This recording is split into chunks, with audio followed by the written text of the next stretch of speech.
What's going on, everybody, and welcome back to the podcast. It's your girl, Shelly Nicole, with the Remedy Podcast. How's everybody doing? I hope everybody's having a good day. Hope everybody had a good weekend.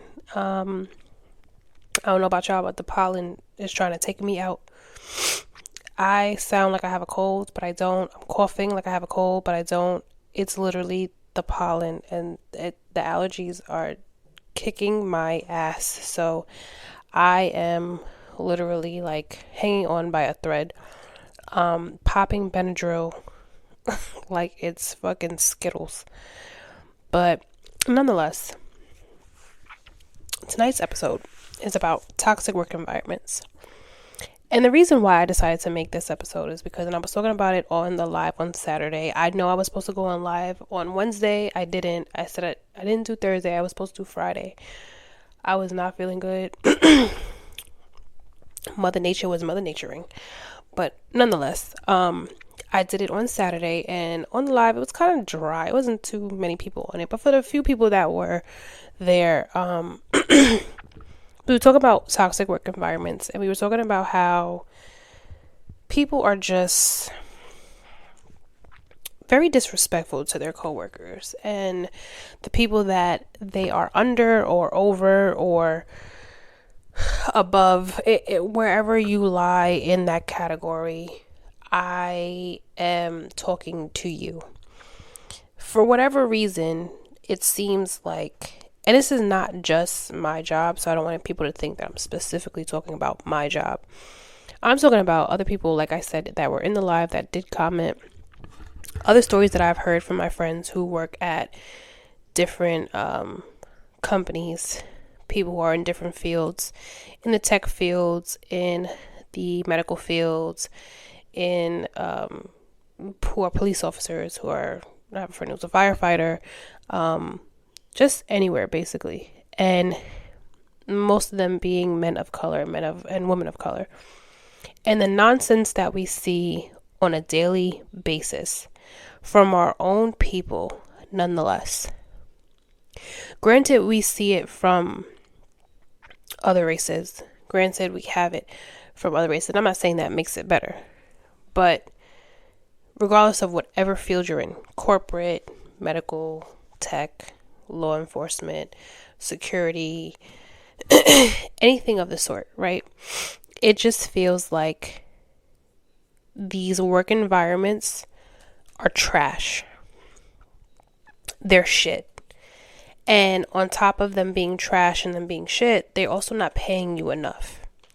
And also on them not paying you enough, they bitch and complain about you taking the paid time off that you have worked your ass off to accrued and to have. What is the point of having paid time off if I can't use it? You're going to tell me when I can use my earned paid time off. I also made a post, I think it was like a few weeks ago, where I said on TikTok, follow me on TikTok. It's the same as the Instagram, the name, the Remedy _podcast. And I posted, please make sure you make memories and not just clock in. Because the one thing that is for sure, the second thing that is for certain, the moment you retire, the moment, God forbid, you pass away, the moment that you change your job, your spot will be filled in a matter of a second.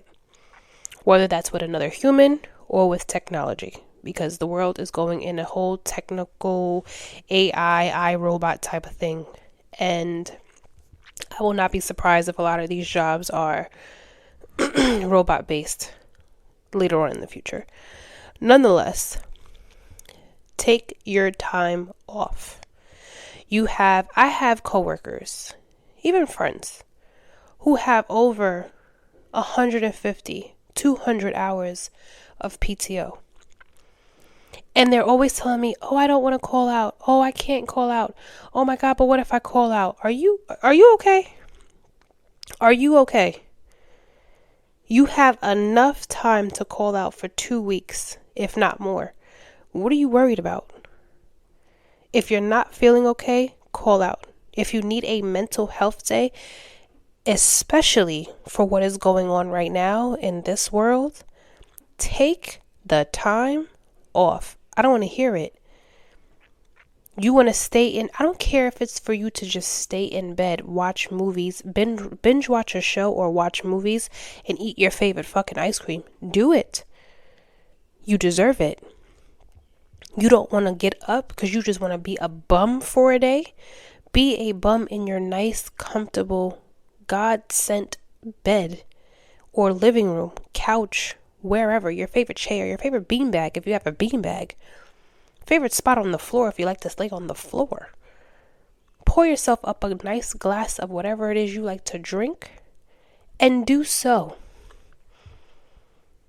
Because like I said, when you're gone, that spot will be replaced. You are a number. You may be an important number, but you are a number. And a lot of these environments, a lot of these places where we work, the environments and how we are around people or how people are around us, how we work, is disgusting. Especially if you have to deal with the general public. Especially if your job is customer based, which I don't feel like a lot of them are, but a good majority can definitely be customer based. And you have to deal with the general public and the nonsense of the general public. I do feel like those are the environments that are the most toxic. I remember my mom and my dad would share stories too. My dad used to work for the Postal Service. He was there for 35 years, I think. No, 30 years, I think. He was there for a long time. Let's just say that. He retired about almost, I want to say 4 or 5 years ago. And he would always tell me about the nonsense at his job. Like, people fighting, people getting into arguments, the supervisor's lazy. How did this one get a promotion? How did that one get to this, this area? He would always say all these things. And my dad would literally just come in, clock in, talk to his friends that he made at the job and just go about his business and do his overtime. My mom, the same. My mom was a registered nurse. She was doing that for about the same time, 30 years, 35 years. Could be longer than that. I don't know. But, and she retired and she would always tell me about this nurse don't like that nurse. This one got a problem with that doctor. This one's sleeping with this one. And it's everything that's like having to deal with having to talk to the general public where it's so toxic. And I'm not saying that other, ones that are not so much customer based are not toxic, but I do feel like those are the ones that are the worst. Nonetheless, my one toxic work environment issue that I have is with managers and or supervisors and or CEOs and or whoever is on top, the higher ups, right? Who are disgustingly rude and mean to the people who are, I don't want to say lower than them, but to the subordinates. That even sounds worse too. To the people who they manage or the people who they give direction to, who they give order to. I think that sounds a little bit better. The rudeness gets you nowhere, sweetheart. I don't know who needs to hear that. I don't know who that's for. But being rude and being mean and being a bitch, and just because I'm saying a bitch doesn't mean I'm talking about a man or talking about a woman. I'm talking about all of you. It does not do anything for you but make you look like an ugly person. You probably have heard people say like, oh, this person can look so pretty, can have all the nice things, can, hair is always done, always got a nice haircut, always in the nicest clothes, always, presentable as far as how they dress and whatever the case is. But the moment you open your mouth, you're ugly as hell. That's why I love, sidebar, I just love meeting people who are not just genuinely beautiful on the outside, but on the inside, they are so down to earth and so chilled. I've heard so many people tell me at my job, Michelle, when are you going to be a supervisor? Michelle, when are you going to, go up? Michelle, when are you going to, mind you, I do supervisor shit at my job. So it's like, all I need is the title. And, we're getting there. God's time, not mine.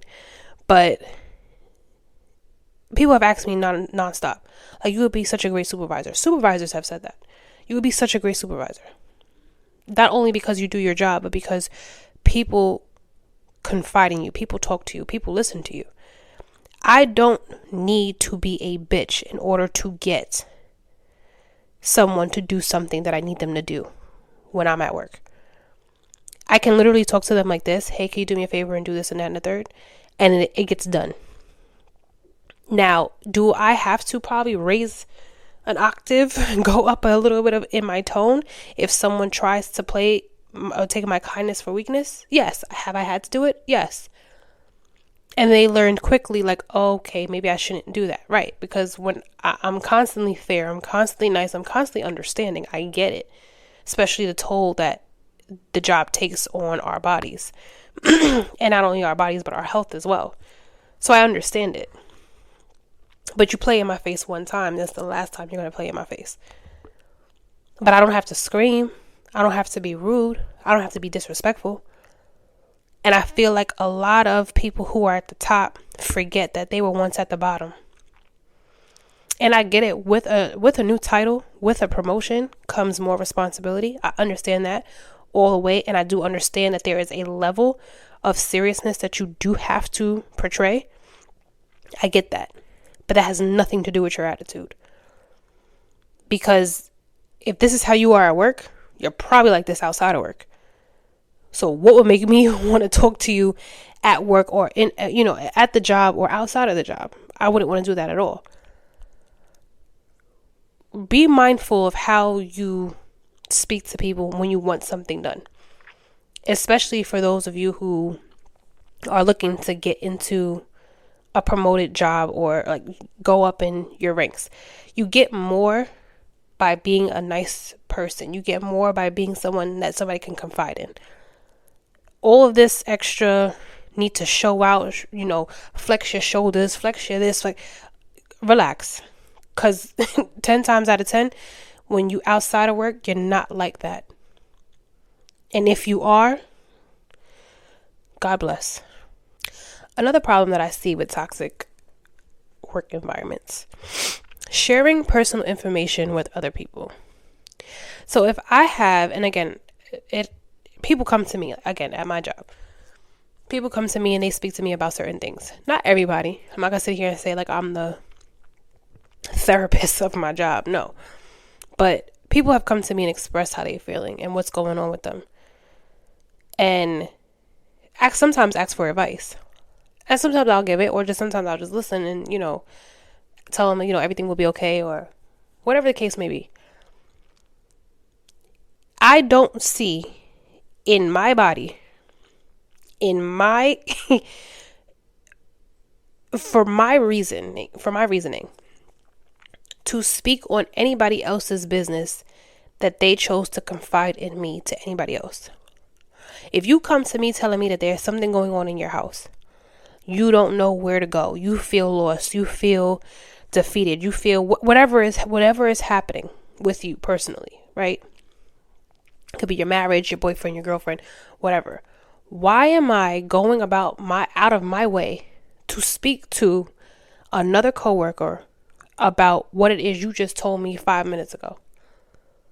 Yeah, did you hear that so-and-so said that this is going on? They really going through it right now.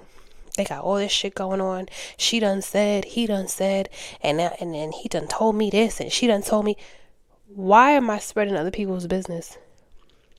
If I felt the need to do that, I would broadcast it and let everybody know. But clearly, if I'm telling you, and if I come to you and I tell you, do not tell nobody, where in that sentence did you see or hear me say, please tell everybody? Because I just said, don't tell anybody. Sharing personal information after somebody confides in you is weird as hell. And it gives very much so you're not a person who can be trusted with any type of information. Like, you're a deceitful person. You're unreliable. And you're untrustworthy. There's no reason why I have to hear information that I said to you coming out of somebody else's mouth. And then you guys remember the game telephone that we used to play like as we were kids. Where like, and if you never played it, basically it's if you start with person A and there'll be a whole lineup, person A, B, C, D, E. And by the time it gets to person E, it should be the same thing that person A said, but somehow along the lines it got messed up and it's a whole different sentence or verb or word or whatever the case is, right? There's no reason why by the time, even if I do hear what I told you, there's a whole nother story. It's a whole nother story being told. Like, wait, what? I didn't even say that. Like, where did that come from? Oh, I heard it from this one. And then this person told this person and that person told them. Grow up. Grow up. If you can't hold water at this point in your life, I'm going to need you to get that fixed. Get a stopper. Fix the faucet because you're leaking too much information. Okay, I don't know if this is technically a toxic work environment, but I will say this. This thing with hiring these YNs, this younger generation,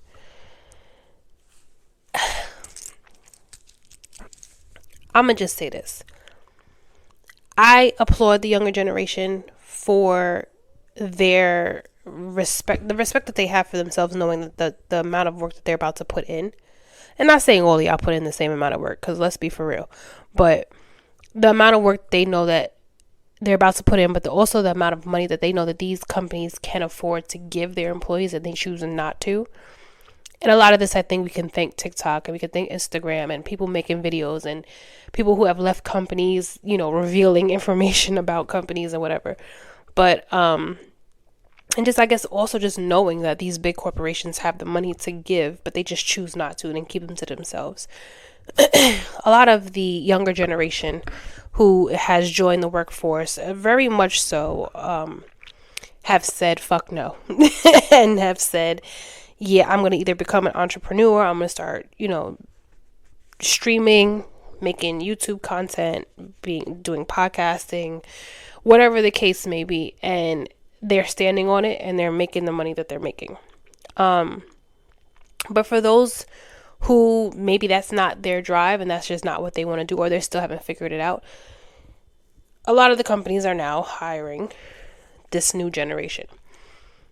And just a word of just, a little food for thought for you younger people.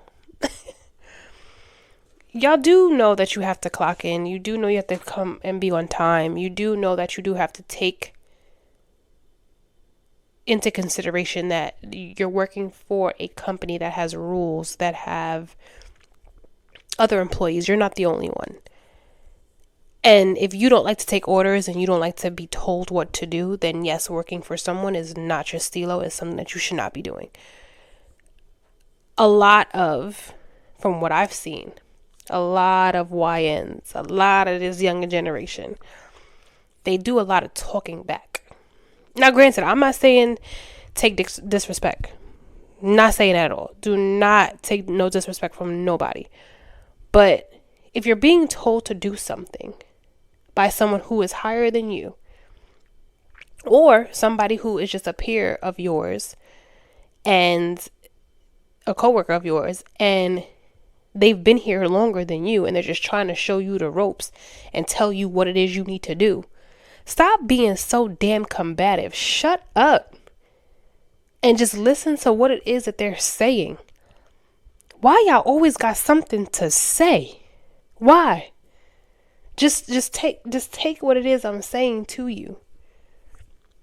And understand I'm either trying to help you and prevent you from getting in trouble, or I'm showing you exactly what it is you need to do and showing you the ropes of how the job is done. Not only that, if I tell you to do something as your superior or as someone who, is a seasoned coworker, make sure you move with some pizzazz, some oomph. Move your ass to get to where it is I'm asking. Yo, I swear, some of them really be moving 2 miles an hour. Oh my God, I don't want to do this. So go home. I remember I said it to one, I don't even know who I said it to, but I said it to one of them. And they just started. And she's a sweet girl. She's cool. She's fun and whatever. But she really has her moments where it wasn't where I'm at now, for those of you who know where I'm at, where I work. But it was before in another terminal. And she was like, oh my God, I just don't want to. And da, da, da, da, da. I said, well, then quit. She looked at me. She was like, Michelle. I said, no, what? Quit. You always complaining about you don't want to do this. You don't want to do that. Then quit. Go make your money somewhere else. You don't have to stay here. All the while, she's still there. She's still there to this day. But it's a matter of stop complaining so damn much. There are people who don't have a job out here. There are people who are struggling to find a new job, and you have one. Shut up and get to where it is you need to. Get an energy drink. Drink a Celsius. Get a protein bar. Something. But move your ass and get there. Stop being so damn lazy. Another bad toxic work environment, right? Rumors. Rumor has it. Where do y'all get these rumors from? And who really be sitting in a house conjugate, like trying to configure a rumor about someone who they just don't like? I just don't like her. Why? I just don't like him. Why? It's something about, okay, what is the problem? And then coming up with rumors. Oh, I saw this, or I heard that. You ain't hear shit.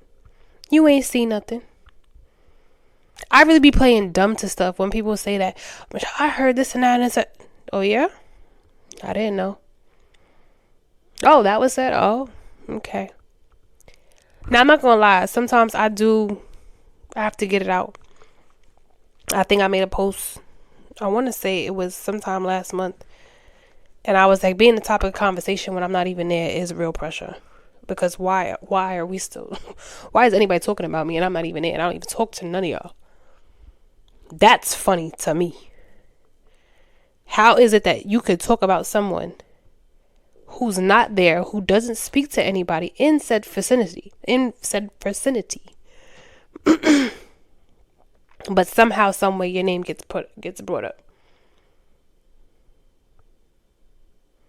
Stop with the rumors. Stop trying to make your life seem better by starting something else to destroy somebody else's life. Because I guarantee you, no matter how many rumors you try to place on someone's life, they're still going to be blessed. They're still going to get what they deserve. The blessing is not going to pass them by. And you're going to sit there still looking dumb with your arms folded across, trying to conjugate like another scheme, another rumor. You look childish. You look dumb. Stop doing it. Stop trying to put pieces together and make this sound like this, and well, this looks like that, or oh, well, she's standing right next to him, so she must be kissing him, or he's doing this, so he must be dealing with this one, and da, da, da, da. Mind your fucking business. Stand on your own problems, because everybody in this world has a problem, has an issue, is going through something. Mind your business. Because no matter what anybody says, oh, I don't care. Deep down, you do care, because you don't want anybody talking about you and then making things up to then make you look like this type of person.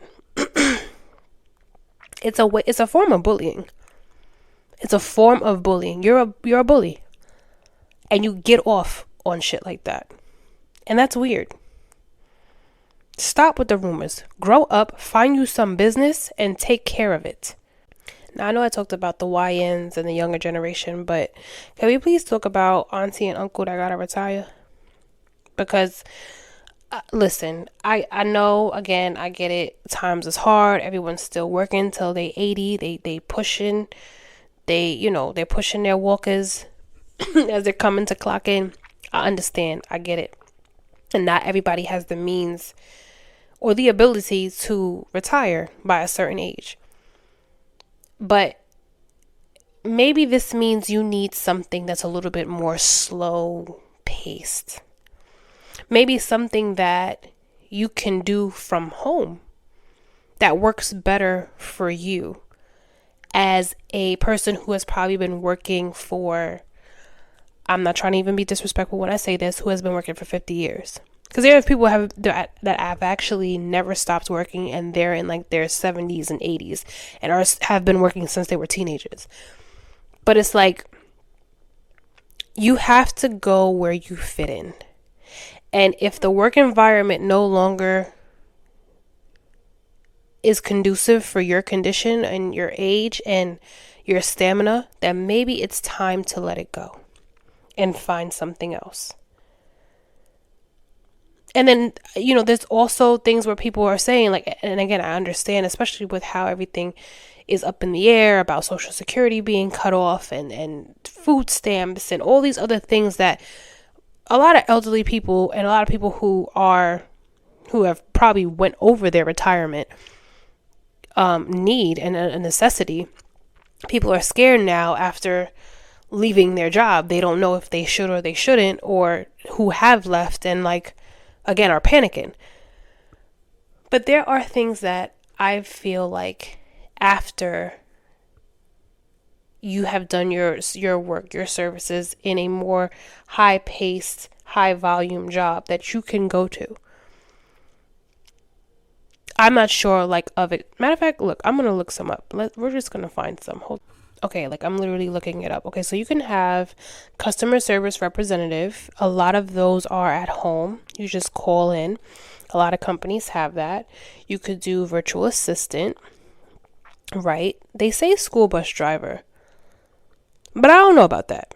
But okay, school bus driver, administrative assistant, event attendant, or coordinator. You could do that too for events.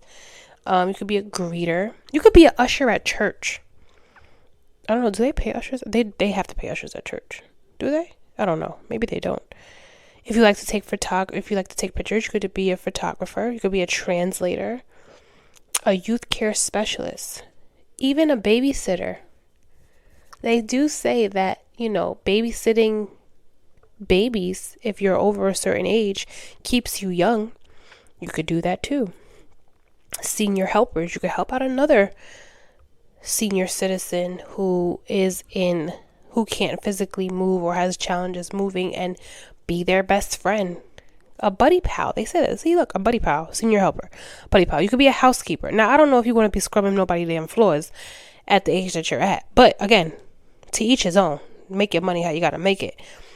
Home care provider or caregiver, security guard, something that's not as, not as high paced. You just have to stand there and mostly look. And mostly when I say security guards, in the malls and stuff, go into the mall being for security, for a company, but also working for retail jobs. They'll hire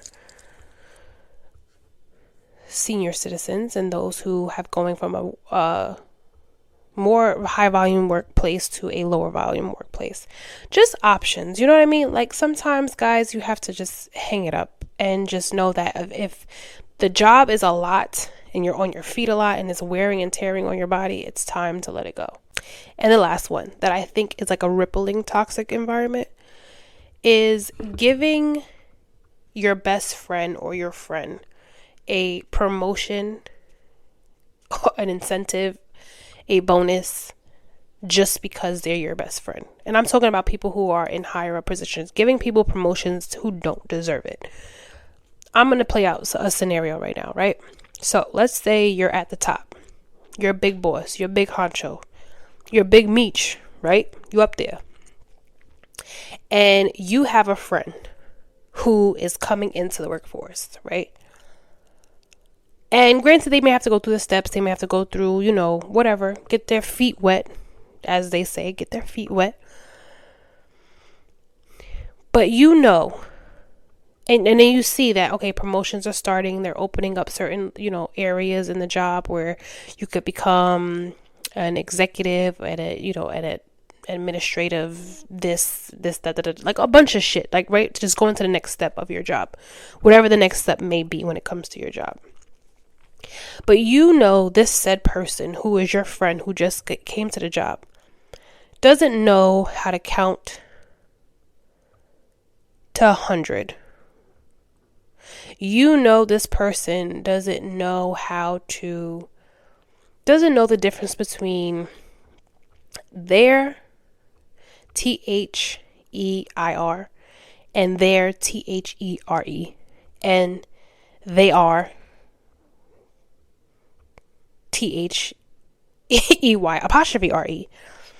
They don't even know that difference. That they don't even know how to properly count change if they are behind a register.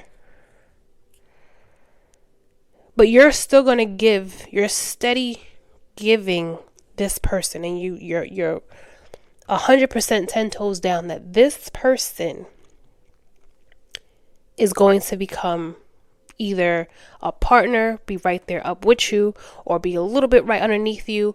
But you're going to make sure this person gets up to that top part where you want them to be, because that's your friend. Just because you fuck with them, you're going to make sure that they get where they need to get to. But again, they don't really know the job. They don't know what they're doing. But yet you gave them the position you gave them the space to get promoted and to get that bonus, or to move up into another part of that job, wherever the job is, right? How is that conducive to the work environment? Friend or no friend? If I feel like my friend cannot do, okay, baby, you need to work on this a little bit more before we can get you to that point. Of course, I want to bring my friend with me. Of course, I want my homegirl or my homeboy to be right there next to me, side by side. And if I have the means to do it as being someone who's higher up, if I can bring you up, I'm going to show you the ropes that way I can see that you can actually handle the job. I'm not going to just bring you up to the top just for a check, so you can fuck up the whole company. And then they look at me like, well, who recommended this person? Don't look at me. I wish some people would stop. Some companies will also stop doing that too. I think my friend told me about that too at one of her jobs. I'm not going to say the name, but it is a very big name that a lot of us use their technology. And she said that one of her then manager, she left. She was at a whole new company now. But her then manager did that, where he brought in I think it was like his little brother or his little cousin. And he knew nothing about the job. He didn't care. You could tell he didn't care. She said he looked like he came into work all the time. I kid you not, this is not a lie. Came into work all the time, high as hell. But had to do, the company that she worked for, that division area that she was in, had to do with a lot of money and had to do with a lot of just financial resources or whatever. And she was like, how do you sit here and trust somebody who constantly comes to work looking like they're high or they're drunk, and you're going to constantly, you have their back, you're going to promote them? I kid you not. She said that the man started, I think sometime in July. He was promoted above her to another step by October. July, he came into the job. You're talking August, September, October. That's 3 months. And the man was already promoted to another area. All because there was somebody who was a chief something or other. I don't know the exact name of what but she said he was a chief. So I guess he was way, way, way up there. But because that was the person that you knew, and you had the ties that you had to them, you promoted them to this person, or to this level, and they didn't know how to do the job at all. She said that he was asking her, what do you do in this situation? How do I solve this? How do I solve that? And granted, you will ask questions. I feel like we're all going to forget things once in the blue, but he didn't know shit. It wasn't until, long story short, money started missing. things started like just going haywire. Finances weren't put in the right area. They had to let him go, and they ordered the guy who promoted him, his brother or his cousin, got demoted for allowing this person to be promoted because his name was written on it. Don't stop letting your friends get promoted if they don't know what the fuck they're doing. That's going to be your ass. Don't do that. Nonetheless, guys, toxic work environments are everywhere. It doesn't matter what job you are in. It doesn't matter what field you're in. It doesn't matter what year, what time. We all go through it. But I feel like there are so many steps and they're easy steps that we could take to like prevent it. Like, start from the top and see what the problem is. Because 9 times out of 10, everybody at the bottom is a reflection of what they're seeing at the top or what they're not seeing at the top. And I'm not saying that's for everybody. You have those who just, again, clock in, clock out, go about their business and do their job correctly.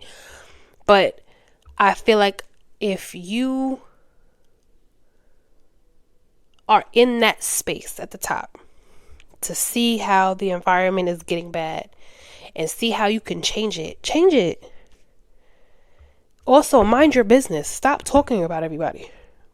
Like, stop. Make your little friends, make your little group, be cool, have a thing. That's it. But go about your business.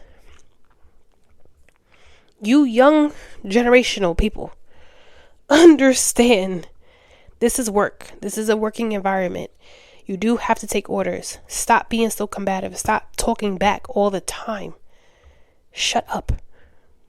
And auntie and uncle, if the job is not good for you, it's too much, and you ought to constantly rub on your knees, put Ben Gay on it, and constantly rock back and forth talking about my legs, my back, my spine, my this, my that.